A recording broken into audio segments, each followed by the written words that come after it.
ପଦ୍ମପୁରାଣ ଅନୁସାରେ ବର୍ଣ୍ଣିତ ଯେ ମାତା ସୀତା ମଧ୍ୟ କରିଥିଲେ ଏକ ଅଘୋର ମହାପାପ। ଏହି କାରଣରୁ ଯେତେବେଳେ ମାତା ସୀତା ଗର୍ଭବତୀ ଥିଲେ ଭଗବାନ ରାମ ତାଙ୍କୁ ଘରୁ ବିତାଡ଼ିତ କରିଦେଇଥିଲେ ଏବଂ ଭଗବାନ ରାମଙ୍କର ଆଦେଶ ଅନୁସାରେ ପ୍ରଭୁ ଲକ୍ଷ୍ମଣ ମାତା ସୀତାଙ୍କୁ ନେଇ ଜଙ୍ଗଲରେ ଛାଡ଼ି ଦେଇଥିଲେ। ମାତା ସୀତା କାହିଁକି କରିଥିଲେ ସେହି ପାପ ଏବଂ କ'ଣ ସେ ପାପ, ଆସନ୍ତୁ ଜାଣିବା ଆଜି। ପଦ୍ମପୁରାଣରେ ବର୍ଣ୍ଣିତ ଅଛି ଯେ ମାତା ସୀତା ଅବିବାହିତ ଥିବା ସମୟରେ ଏକଦା ଥରେ ସେ ତାଙ୍କର ସଖୀମାନଙ୍କ ସଙ୍ଗମେଳରେ ସେ ରାଜବାଟିକାରେ ଭ୍ରମଣ କରୁଥିଲେ। ମାତା ସୀତା ତାଙ୍କର ସଖୀମାନଙ୍କ ସଙ୍ଗମେଳରେ ରାଜବାଟିକାରେ ଭ୍ରମଣ କରୁଥିବା ସମୟରେ ଗୋଟିଏ ବୃକ୍ଷରେ ଦୁଇଟି ଶୁଆପକ୍ଷୀ ବସି କଥୋପକଥନ ହେଉଥିଲେ। ମା ଶୁଆପକ୍ଷୀଟି ପୁରୁଷ ଶୁଆପକ୍ଷୀକୁ କହୁଥିଲା, ଅଯୋଧ୍ୟାରେ ଦଶରଥ ନାମକ ଜଣେ ରାଜା ଅଛନ୍ତି। ତାଙ୍କ କୋଳରେ ଭଗବାନ ବିଷ୍ଣୁ ସ୍ୱୟଂ ମାନବ ରୂପରେ ଜନ୍ମ ହୋଇଛନ୍ତି। ତାଙ୍କର ନାମ ଶ୍ରୀରାମ ଅଟେ। ସେ ଦେଖିବାକୁ ବହୁତ ସୁନ୍ଦର। ସେହି ପ୍ରଭୁ ଶ୍ରୀରାମ ଜନକପୁରରେ ଶିବଧନୁ ଭଙ୍ଗ କରି ମାତା ସୀତାଙ୍କୁ ବିବାହ କରିବେ। ଶୁଆପକ୍ଷୀ ଦୁଇଟିକୁ ଏହି କଥା ଏଇଥିପାଇଁ ଜଣାଥିଲା ଯେ ଶୁଆପକ୍ଷୀ ଦୁଇ ଜଣକ ବାଲ୍ମୀକି ଋଷିଙ୍କ ଆଶ୍ରମରେ ରହୁଥିଲେ। ସେହି ବାଲ୍ମୀକି ଆଶ୍ରମରେ ମହର୍ଷି ବାଲ୍ମୀକି ପ୍ରତ୍ୟେକ ଦିନ ତାଙ୍କର ଶିଷ୍ୟମାନଙ୍କୁ ରାମ କଥା ଶୁଣାଉଥିଲେ। ଏହି ଶୁଆ ଦୁଇ ଜଣକ ମଧ୍ୟ ସେହି ବାଲ୍ମୀକି ଆଶ୍ରମରେ ରହି ପ୍ରତ୍ୟେକ ଦିନ ରାମ କଥା ଶୁଣୁଥିଲେ।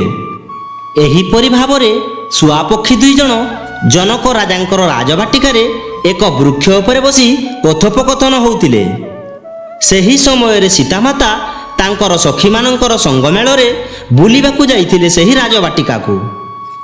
ସେହି ପକ୍ଷୀ ଦୁଇ ଜଣଙ୍କର କଥାବାର୍ତ୍ତା ସୀତାମାତା ଶୁଣି ପକାଇଲେ ଏବଂ ମାତା ସୀତା ଭାବିଲେ ଏହି ପକ୍ଷୀ ଦୁଇ ଜଣକ ମୋ ବିଷୟରେ କ'ଣ କଥାବାର୍ତ୍ତା ହେଉଛନ୍ତି।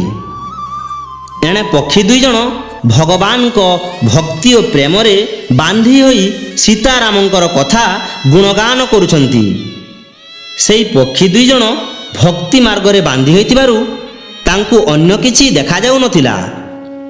ତାଙ୍କ ମନରେ କେବଳ ଭକ୍ତି ଓ ଶ୍ରଦ୍ଧା ଉତ୍ପନ୍ନ ହେଉଥିଲା। ତେଣୁ ମାତା ସୀତା ସୁଯୋଗ ଦେଖି ଚୁପ୍ ହୋଇଯାଇ ପକ୍ଷୀ ଦୁଇଟିକୁ ଧରି ପକାଇଲେ। ସେହି ସମୟରେ ସଂକଳ୍ପ କରି ମନୁଷ୍ୟ ପଶୁପକ୍ଷୀଙ୍କର ଭାଷା ବୁଝିପାରୁଥିଲା ଏବଂ ଅନ୍ୟମାନଙ୍କୁ ମଧ୍ୟ ବୁଝାଇ ପାରୁଥିଲା।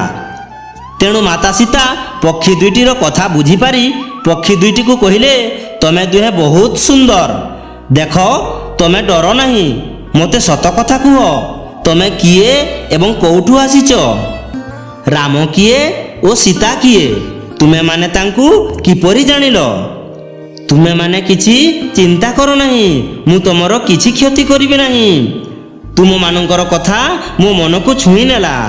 ମାତା ସୀତାଙ୍କର ଏହିପରି ଆଦରପୂର୍ବକ ପ୍ରଶ୍ନ ଶୁଣି ସେହି ଶୁଆ ଦୁଇ ଜଣ କହିଲେ, ଦେବୀ, ଆମେ ଦୁଇ ଜଣ ବାଲ୍ମୀକି ଆଶ୍ରମରେ ରହୁ।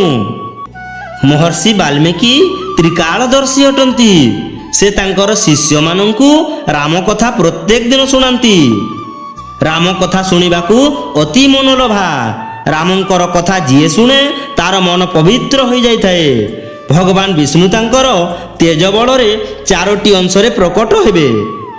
ରାମ, ଲକ୍ଷ୍ମଣ, ଭରତ ଓ ଶତ୍ରୁଘ୍ନ ରୂପରେ ଅଯୋଧ୍ୟାପୁରରେ ଦଶରଥ ରାଜାଙ୍କର କୋଳରେ ସେ ଜନ୍ମ ନେବେ।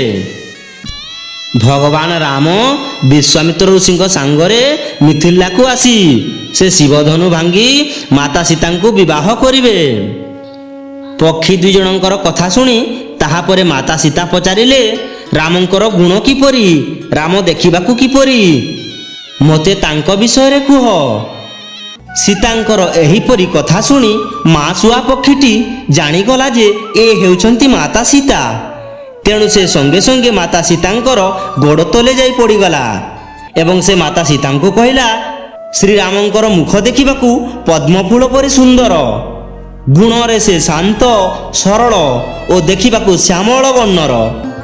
ତାଙ୍କୁ ଥରେ ଯିଏ ଦେଖିଦେବ ଦୁଃଖୀର ଦୁଃଖ ଚାଲିଯିବ, ଭୋକିଲା ଲୋକର ପେଟ ପୁରିଯାଏ ଏବଂ ରୋଗୀର ରୋଗ ଭଲ ହୋଇଯାଇଥାଏ। ଥରେ ଦେଖିଦେଲେ ବାରମ୍ବାର ଦେଖିବାକୁ ଇଚ୍ଛା ଲାଗୁଥିବ। ସେ ସମସ୍ତ ସଦ୍ଗୁଣରେ ପରିପୂର୍ଣ୍ଣ ଅଟନ୍ତି। ଶୁକ ପକ୍ଷୀଠାରୁ ଏହିପରି କଥା ଶୁଣି ମାତା ସୀତାଙ୍କର ମନ ଆନନ୍ଦରେ ଭରିଗଲା। ଶୁଆ ପକ୍ଷୀଟି ମାତା ସୀତାଙ୍କର ଏପରି ଦୃଶ୍ୟ ଦେଖି ପୁଣି କହିଲା, ସୁନ୍ଦରୀ, ଜଣାପଡ଼ୁଛି ତୁମେ ହିଁ ଦେବୀ ଜାନକୀ ଅଟ, ତୁମେ ହିଁ ମାତା ସୀତା ଅଟ।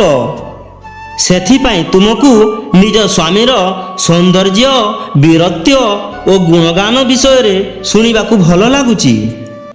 ପକ୍ଷୀଟିର କଥା ଶୁଣି ମାତା ସୀତାଙ୍କର ମୁଣ୍ଡ ଲାଜରେ ଟିକେ ଝାଉଁଳି ଗଲା ଏବଂ ମୁଣ୍ଡ ତଳକୁ ହୋଇଗଲା। ତାହାପରେ ମାତା ସୀତା ପକ୍ଷୀ ଦୁଇଟିକୁ କହିଲେ, ତୁମେ ଦୁଇଜଣ ମୋ ପାଖରେ ରୁହ, ମୁଁ ତୁମ ପାଇଁ ସୁନାର ପିଞ୍ଜରା ତିଆରି କରାଇଦେବି। ପ୍ରତ୍ୟେକ ଦିନ ସୁମିଷ୍ଟ ଖାଦ୍ୟ ରାଜଭବନରୁ ମୁଁ ତୁମ ପାଇଁ ଆଣିଦେବି। ରାଜମହଲରେ ଆନନ୍ଦରେ ରହିବ। ସୀତାଙ୍କର ଏହି କଥା ଶୁଣି ମା ଶୁଆ ପକ୍ଷୀଟି କହିଲା, ଦେବୀ, ଆମେ ବଣର ପକ୍ଷୀ, ଆମ୍ଭେ ବୃକ୍ଷ ଉପରେ ରହୁ, ଆମ୍ଭେ ଜଙ୍ଗଲରେ ଉଡ଼ି ବୁଲି ବିଚରଣ କରୁ। ସେଇଟା ଆମ ପାଇଁ ସୁନା ପିଞ୍ଜରା ଠାରୁ ମଧ୍ୟ ଅଧିକ ମୂଲ୍ୟବାନ ଅଟେ। ପୁଣି ମୁଁ ଏହି ସମୟରେ ଗର୍ଭାବସ୍ଥାରେ ଅଛି। ମୁଁ କିଛି ଦିନ ଭିତରେ ବାଲ୍ମୀକି ଆଶ୍ରମରେ ସନ୍ତାନ ଜନ୍ମ କରିବି। ମାତା ଜାନକୀ, ଆମକୁ ଏବେ ତୁମ୍ଭେ ଛାଡ଼ି ଦିଅ, ଆମ୍ଭେ ବାଲ୍ମୀକି ଆଶ୍ରମରେ ଥିବା ଆମ୍ବର ବସାକୁ ଫେରିଯିବୁ ଦୁଇଜଣ। ତାହାପରେ ବନ୍ଧୁଗଣ, କ'ଣ ହେଲା ନା ମାତା ସୀତା ନିର୍ଦ୍ଦୟ ହୋଇଗଲେ ଏବଂ କହିଲେ, ସେ ଯାହା ବି ହେଉନା, ମୁଁ ତୁମକୁ ଯିବାକୁ ଦେବି ନାହିଁ।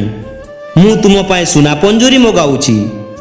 ଏହା କହି ମାତା ସୀତା ଗୋଟିଏ ସୁନା ପଞ୍ଜୁରୀ ଆଣି ପକ୍ଷୀ ଦୁଇଟିକୁ ସେହି ସୁନା ପଞ୍ଜୁରୀରେ ଭର୍ତ୍ତି କରିଦେଲେ। ତାହାପରେ ମା ଶୁଆ ପକ୍ଷୀଟି କହିଲେ, ଦେବୀ ଜାନକୀ, ତମେ ଜିଦି କର ନାହିଁ, ତମେ ଆମକୁ ଦୟାକରି ଛାଡ଼ି ଦିଅ। କିନ୍ତୁ ସୀତା ଦେବୀ ତାଙ୍କର କଥାକୁ କର୍ଣ୍ଣପାତ କଲେ ନାହିଁ। ପକ୍ଷୀ ଦୁଇଜଣ କାକୁତି ମିନତି ହୋଇ ବହୁତ କାନ୍ଦିଲେ। ତେଣୁ ମାତା ସୀତା କେବଳ ପୁରୁଷ ଶୁଆ ପକ୍ଷୀଟିକୁ ଛାଡ଼ିଦେଲେ, କିନ୍ତୁ ମା ଶୁଆ ପକ୍ଷୀଟିକୁ ଛାଡ଼ିଲେ ନାହିଁ। ମା ଶୁଆ ପକ୍ଷୀଟି ପୁଣି ଥରେ କାନ୍ଦି କାନ୍ଦି କହିଲା, ମାତା ସୀତା, ମୋତେ ଦୟାକରି ଛାଡ଼ି ଦିଅ, ମୁଁ ଗର୍ଭାବତୀ ଅଛି। କିନ୍ତୁ ମାତା ସୀତା ମା ଶୁଆ ପକ୍ଷୀଟିକୁ ଛାଡ଼ିବାକୁ ମନା କଲେ। ମା ଶୁଆ ପକ୍ଷୀଟିକୁ ଛାଡ଼ିଲେ ନାହିଁ। ତାହାପରେ ପୁରୁଷ ଶୁଆ ପକ୍ଷୀଟି କାନ୍ଦି କାନ୍ଦି ସେଠାରୁ ନିଜ ବସାକୁ ଫେରିଗଲା। ପୁରୁଷ ଶୁଆ ପକ୍ଷୀଟି ବଡ଼ ଦୁଃଖ କଷ୍ଟରେ ରହିଲା। ତାହାପରେ 2-3 ଦିନ ବିତିଯିବା ପରେ ପୁରୁଷ ଶୁଆ ପକ୍ଷୀଟି ନିଜ ପତ୍ନୀକୁ ଦେଖିବା ପାଇଁ ମିଥିଲା ରାଜଭବନରେ ଥିବା ସୀତାମାତାଙ୍କର ପାଖକୁ ଗଲା। କିନ୍ତୁ ପୁରୁଷ ଶୁଆ ପକ୍ଷୀଟି ସେଇଠିକୁ ଯାଇ ଦେଖିଲା ଯେ ମା ଶୁଆ ପକ୍ଷୀଟି ପତି ବିଚ୍ଛେଦରେ ବଡ଼ ଦୁଃଖରେ ମର୍ମାହତ ହୋଇ ପ୍ରାଣତ୍ୟାଗ କରିଛି। ପୁରୁଷ ଶୁଆ ପକ୍ଷୀଟି ନିଜ ସ୍ତ୍ରୀର ଏପରି ଦୃଶ୍ୟ ଦେଖି ବଡ଼ ଦୁଃଖ ଓ କଷ୍ଟ ଅନୁଭବ କଲା ଏବଂ କାନ୍ଦି କାନ୍ଦି ମାତା ସୀତାଙ୍କୁ କହିଲା, ମୁଁ ତୁମକୁ ଆଜି ଅଭିଶାପ ଦେଉଛି ଯେ ତୁମ ଯୋଗୁଁ ଯେପରି ମୋ ସ୍ତ୍ରୀ ଗର୍ଭାବସ୍ଥା ଥିବା ସମୟରେ ମୋ ଠାରୁ ଅଲଗା ହେଲା, ତୁମେ ମଧ୍ୟ ଗର୍ଭାବସ୍ଥା ଥିବା ସମୟରେ ତୁମ ସ୍ୱାମୀଙ୍କ ଠାରୁ ଅଲଗା ହୋଇଯିବ। ମୁଁ ଜନକୀର୍ଣ୍ଣ ଅଯୋଧ୍ୟା ନଗରୀରେ ଜନ୍ମ ନେବି ଏବଂ ଏପରି ଅପପ୍ରଚାର କରିବି ଯେ ପ୍ରଜାମାନେ ତୁମ୍ଭର ନିନ୍ଦା କରିବେ ଏବଂ ପ୍ରଜାପାଳକ ପ୍ରଭୁ ଶ୍ରୀରାମଚନ୍ଦ୍ର ପ୍ରଜାରଞ୍ଜନ ନିମନ୍ତେ ତୁମକୁ ତ୍ୟାଗ କରିବା ପାଇଁ ବାଧ୍ୟ ହେବେ। ଏହିପରି ଅଭିଶାପ ଦେଇ ପୁରୁଷ ଶୁଆ ପକ୍ଷୀଟି ମଧ୍ୟ ପତ୍ନୀ ବିୟୋଗରେ ପ୍ରାଣତ୍ୟାଗ କଲା। ତାହାପରେ ଶୁଆ ପକ୍ଷୀଟିର ପୁନର୍ଜନ୍ମ ଅଯୋଧ୍ୟା ନଗରୀରେ ଏକ ଧୋବା ପରିବାରରେ ହେଲା। ଯେତେବେଳେ ଭଗବାନ ରାମ ରାବଣକୁ ମାରି ମାତା ସୀତାଙ୍କୁ ଉଦ୍ଧାର କଲେ, ମାତା ସୀତା ଅଗ୍ନି ପରୀକ୍ଷା ମଧ୍ୟ ଦେଇଥିଲେ, ଏକଥା ସମସ୍ତେ ଜାଣିଛନ୍ତି। ତଥାପି ସେହି ଧୋବା ମାତା ସୀତାଙ୍କର ଚରିତ୍ରକୁ ନେଇ ରାବଣ ଚରିତ୍ର ସାଙ୍ଗରେ ଏମିତି ସମ୍ବନ୍ଧ ଓ ସମ୍ପର୍କ ତିଆରି କରି ଅପପ୍ରଚାର କଲା ଯେ ପ୍ରଜାମାନେ ସୀତାଙ୍କର ନିନ୍ଦା କରିବାକୁ ଲାଗିଲେ। ତେଣୁ ପ୍ରଜାବତ୍ସଲ ଶ୍ରୀରାମଚନ୍ଦ୍ର ବାଧ୍ୟ ହୋଇ ମାତା ସୀତାଙ୍କୁ ଘରୁ ବାହାର କରିଦେଇଥିଲେ ଏବଂ ସେହି ସମୟରେ ସୀତାମାତା ମଧ୍ୟ ଗର୍ଭବତୀ ଥିଲେ। ଭଗବାନ ରାମଙ୍କ ଆଦେଶରେ ପ୍ରଭୁ ଲକ୍ଷ୍ମଣ ମାତା ସୀତାଙ୍କୁ ନେଇ ଘୋର ଜଙ୍ଗଲ ତଥା ଅରଣ୍ୟରେ ଛାଡ଼ି ଦେଇଥିଲେ। ଏହିପରି ଭାବରେ ଶୁଆ ପକ୍ଷୀର ଅଭିଶାପ ସଫଳ ହେଲା ଏବଂ ମାତା ସୀତା ମଧ୍ୟ ତାଙ୍କର ପାପର ଫଳ ଭୋଗ କରିଥିଲେ। ବନ୍ଧୁଗଣ, ଏହି ଚରିତ୍ରଟି ଯଦି ଆପଣମାନଙ୍କୁ ଭଲ ଲାଗିଲା ତାହେଲେ ଆଗକୁ ଆହୁରି ଏହିଭଳି ପୌରାଣିକ ଏବଂ ଆଧ୍ୟାତ୍ମିକ ଭିଡ଼ିଓ ଦେଖିବା ପାଇଁ ଆମ ଚ୍ୟାନେଲକୁ ସବସ୍କ୍ରାଇବ୍ କରି ରଖନ୍ତୁ ଏବଂ ଭିଡ଼ିଓକୁ ଗୋଟିଏ ଲାଇକ୍ କରିଦିଅନ୍ତୁ। ଜୟ ଜଗନ୍ନାଥ, ଜୟ ଶ୍ରୀରାମ।